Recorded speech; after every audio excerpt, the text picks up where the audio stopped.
I'm clicking go live now.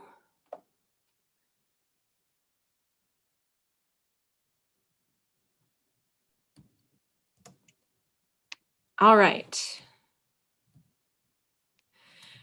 So we are.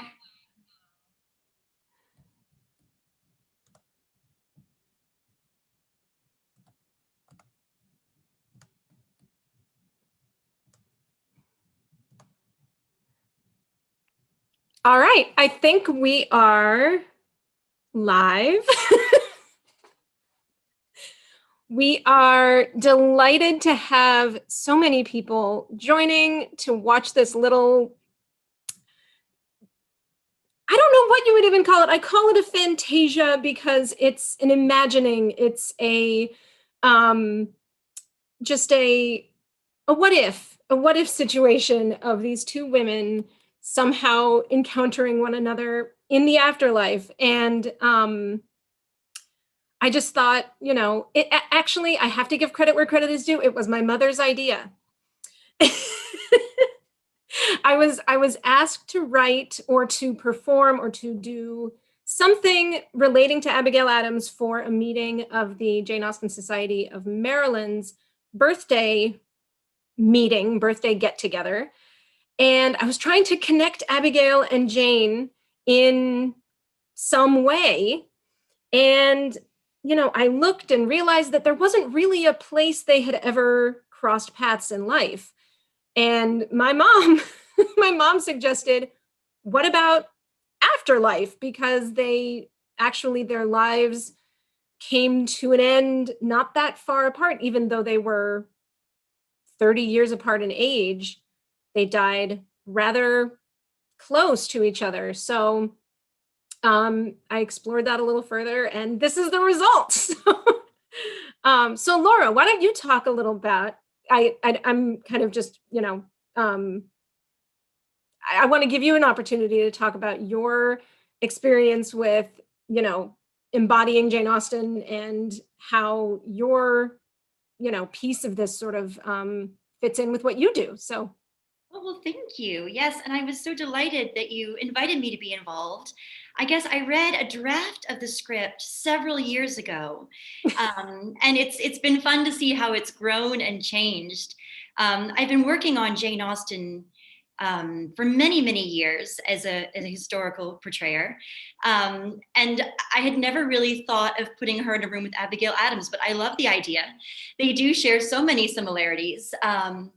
And one thing that really intrigued me working on this piece is that it emphasized to me how young Jane Austen really had been when she died and how short her life was. She actually was born in the same year as Abigail Adams' daughter-in-law, Louisa, who was born in February of 1775. And Louisa lives until 1852. So really this just sort of heightened my awareness of what a remarkable impact Jane Austen had in such a short amount of time. It's really kind of fascinating. Yes, and I have had questions in the past about, putting Jane Austen in contemporary 1818 clothing and Abigail in more 1770s clothing. And, I saw them kind of in their prime again when they arrive in heaven. And, that kind of, emphasizes the difference in their generations, in their age and everything in life, rather than having them be at their respective ages of 76 and 40, after their respective deaths. So there was a question, can you both say a little bit about your relationship to these characters and how you got into historical interpretation and education? So I'll let you go first on that one, Laura. Well, I have loved Jane Austen for pretty much as long as I can remember. I've been a member of Jasna since I was 13. I came to her sort of through the 1981 Pride and Prejudice, actually. I saw that one when I was probably 7 or 8. And I was obsessed with the costumes. I thought Elizabeth Bennet, as portrayed by Elizabeth Garvey, was the most delightful creature I had ever seen. I loved the story, and I became completely fascinated with that world and the history of that world and the costuming and sort of all that went into creating that film. And then I began reading the books, and I read them all quite ravenously and very quickly, and then devoured the juvenilia. But, and then in terms of working in historical interpretation, I sort of had three great loves growing up, and they were history, literature, and theater. And this is a wonderful way to combine them as a career. And I was very lucky. I got to do an internship at Colonial Williamsburg when I was in college. And that sort of was my basic training in how to do research and bring these characters to life in a responsible way. I mean, obviously, anytime you are pretending to be a character from the past, there's an element of fiction because we're putting words in their mouths and, but staying true to the spirit of what we know about them and making sure that all of the facts are accurate and the costuming and those things. But yeah, it's a marvelous thing to be able to do, especially when it's a character I think you love as much as I love Jane Austen or Sarah loves Abigail Adams. Well, yes, and the first Jane Austen novel I read was Northanger Abbey, which is not the first Jane Austen novel that most people read. And I was just, I was 16 years old and I just absolutely fell in love with, I was as naive as Catherine Morland at the time. And, I found it very, very relatable. And then, as you say, just read every single book, watched every single adaptation there was. And then, my entry into doing historical reenacting as Abigail Adams came out of theater, which, I was doing theater as a kid my whole life, did community theater everywhere I've lived. And I was in a production of 1776. I played Abigail Adams. And that sort of, I then attended an 18th century living history event. I met a bunch of 18th century reenactors and living historians and was invited to take on the portrayal of Abigail Adams in living history, which is very different from doing it in a theater setting.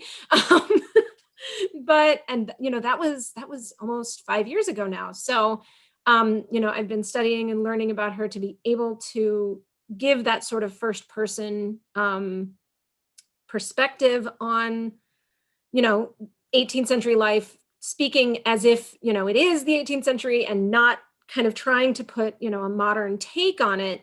But it's really important to me that there is that sort of element of when you're speaking as a person from the past, you are helping people make connections with the present, that some things haven't changed. Some things have changed a lot, but there's that, as you say, there's that responsibility to talk about what is that person's present day in a way that is authentic and, plausible, while also illuminating modern day issues. And that to me, I think is the biggest sort of responsibility of, when I get dressed up as Abigail Adams, that I'm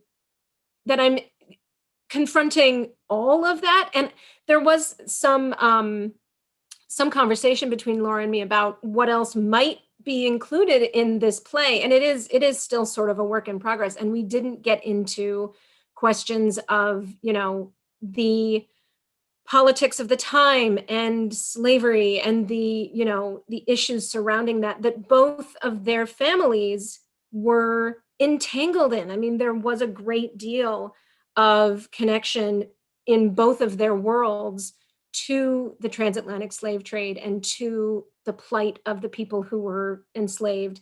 And, it didn't make its way into the play. And I do want to sort of explore that and add to it and, have a chance for them to discuss those things because they both had very strong opinions about it. And I feel like that, is something that they would both want to sit down and dig into. There's another question. Where did you film? It worked out so well. And that is all down to Laura. I am glad you thought it worked so well. It's my study at my apartment. I thought about I live in Old Town Alexandria, and, I was thinking maybe we could, film in a museum, but with COVID, that was very challenging. And so I thought, well, my bookcases and my furniture are passably 18th century. So let's go with that. And I cleared out most of my things in there that were anachronistic, but you may notice if you watch again that Celebrity Jane from Chawton House is sitting on one of the bookshelves. We thought that would just be a fun little thing to put in there. There were some Easter eggs for sure. And, that setting, it's perfect. I mean, it's cozy. It's, it's got everything, all of the trappings you know, of what, you know, I mean, Heaven's Library, right? You can just imagine in your mind's eye. um, it works. I think it worked really well too, better than probably any other, you know, any other place we possibly could have found. So I mean, the process of writing this, and Laura, as she said, was, you know, involved in helping with, you know, reading early drafts and you know, helping to kind of refine things. And it was actually her suggestion to bring in the fact that they both had clergyman fathers, which, you know, it again, it was one of those things that was like, I was just, you know, writing all of these things about their lives where, you know, certain at certain times they might have crossed paths, or they, you know, had things in common, or they, you know, um had a sort of missed, you know, missed opportunity. But I hadn't even thought about that. And that was Laura's, you know, like main contribution was they both had fathers who were involved in the church. And, you know, that I think was such a rich addition to it, because yeah, they both would have had these opportunities to be educated, to read, to engage with, you know, political and literary discussion that was not often afforded to women. So let's see. You've both played these characters in both interpretation and theatrical settings. Can you say more about what the differing experiences are? That's an excellent question. Um, I mean, you know, with this, with a play like this or a play like 1776, you have a script and you have a version of that character that you are presenting, and that is being, you know, you're telling the story. And in this case, you know, I did really want to provide the historical context, and also just, you know, it's speculative in this case. It's very much what, you know, man, what would these two incredible people talk about? So in creating a theatrical portrayal, you have a little bit more freedom, but you still, you know, as Laura said, you still have the responsibility of plausibility, of historical adjacency, of creating, you know, a portrayal of the person that, you know, sits well with what is known about them. And, you know, these two women do have a very extensive written record. There's a great deal to plumb there that you can really use. But, you know, with theater, you can sort of take a little bit of poetic license. So that I think is the difference, is when I'm, you know, standing there in front of a group answering questions as Abigail Adams in character, ad-libbing as it were, you know, there's always that mindset of, you know, I need to speak. I mean, you're kind of writing theater as you go. Mhm. You're creating a theatrical experience for people, even if it is not scripted. But you know, it does have to have sort of that aura of plausibility, that they can believe that, you know, you are that person embodied walking out of history to talk to them. So yeah, I think that's the difference for me. I don't know. And Laura, you've written your Jane Austen one woman play, and you've also written um the Louisa Catherine Adams book club play. So go ahead, talk about those. Yeah, I mean, those two are intriguing, and I guess with those the difference would be that the Ladies of 1816 book club is more of a theater piece, whereas the Jane Austen play I perform is historical interpretation. And I also have had the great good fortune to be able to play Jane Austen in a play written by Sarah Rose Kearns called Many Down, and I know Sarah is watching today. Um, and I think, you know, one of the differences I would say I find in playing Jane Austen on stage versus portraying Jane Austen is that on stage, you're in a private moment for that character. So they aren't aware that they're sharing any of this information with other people. So there's a rawness that can exist there, and there's a different atmosphere. Whereas the trick with the Jane Austen play is, you know, it's educational theater, and I wanted it to talk about her entire life. But there are things that she would not say to people. I'm sure that she wouldn't want to talk about in public. Mm-hmm. And so the challenge, I feel like, when I'm portraying someone is often how to get across some of their private thoughts, without actually having them come out and say them, because they just never would do it. I know there's a woman I work with here in Boston who also portrays Louisa May Alcott, and she does it extraordinarily well. And she was saying that one of the problems she's had is that Louisa was notoriously very shy and didn't want to share information with people. And so how to overcome things like that when you're playing these historical characters who are fascinating, but are unlikely to have sat down and said, okay, let me dish, you know? Yeah. Yeah.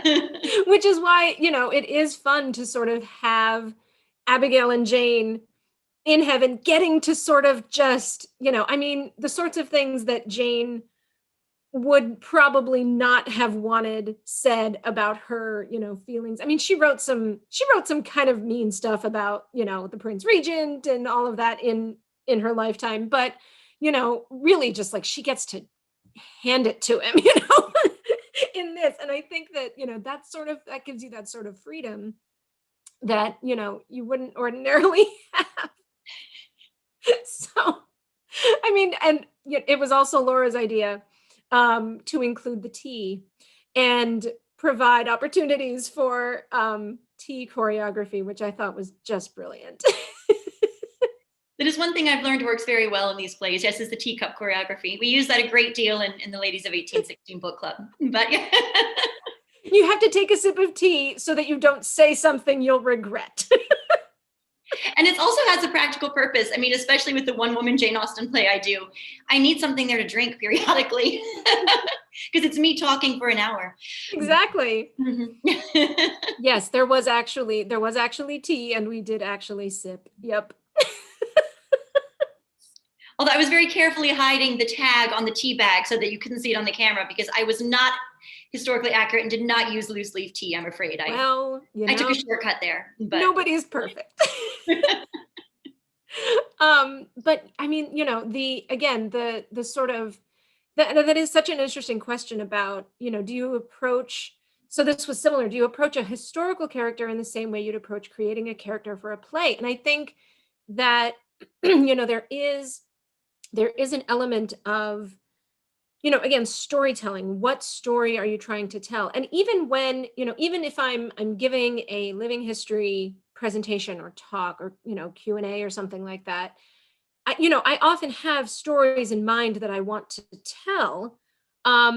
And that creates an experience for the audience, and that creates, there's something that they can laugh about, or there's something that gets them thinking, or, so there is sort of as I said, sort of a theatrical element to that. But in writing a speculative thing like this, there is sort of that element of, you have a little bit more freedom with what the character, as you said, Laura, what the character will reveal, or what they will, what they will allow themselves to discuss. So, I mean, do you have any thoughts about that? Like what your approach to historical character or creating a character for play? I mean, my only experience with, playwriting so far is, putting historical figures together in a play. So. well, I think, yeah, I mean, it's interesting as an actor approaching a character in a play versus a historical figure. I think often part of the mindset with a character in a fictional play is that you want to make that character your own. Mm-hmm. And so you're sort of taking it and you're inhabiting the role, but you're also finding how you're similar, what you can do differently to other people, how you can say something new through this story that people have heard before. I do a lot of Shakespeare, so it's, people know the ending. They want to see how you're going to tell the story. Whereas I think portraying a historical figure, you're not trying to make them your own. You're not trying to, I mean, you probably are trying to say something new. I would hope that, yeah, every sort of reinterpretation does that. But you're really trying to inhabit the truth of this historical figure as they are revealed through whatever letters or diaries we're lucky enough to still have. So I think that it's a slightly different mindset. I'm someone who very weirdly works a lot with music as an actor, and I always have a playlist for every character I portray. And I find that for fictional ones, even if it's, you know, a Jane Austen play and I'm playing Marianne Dashwood, I still am going to have a lot of contemporary music in it. But my playlist for historical interpretation is always just of the period. Mhm. And it's that sort of a difference in complete immersion as opposed to just the spirit of the thing, I guess. Yeah. Yeah, I totally get that. I mean, what is the purpose of, you know, presenting a play, especially one that's been produced so many times, like Shakespeare or, you know, any of the other millions of playwrights that are at the disposal of theaters? You know, what's the point other than to find that new little nuance, that new angle? Because if, you know, if someone wants to just see the same play over and over again, you know, watch the recording, or, you know, you know, that I think is a really good point, that you're, you know, you're not, with a historical character, I don't want them to see Sarah. You know, I want them to see Abigail Adams. I want, you know, my sort of anything about me, you know, I'm just standing here channeling her to the best of my ability, right?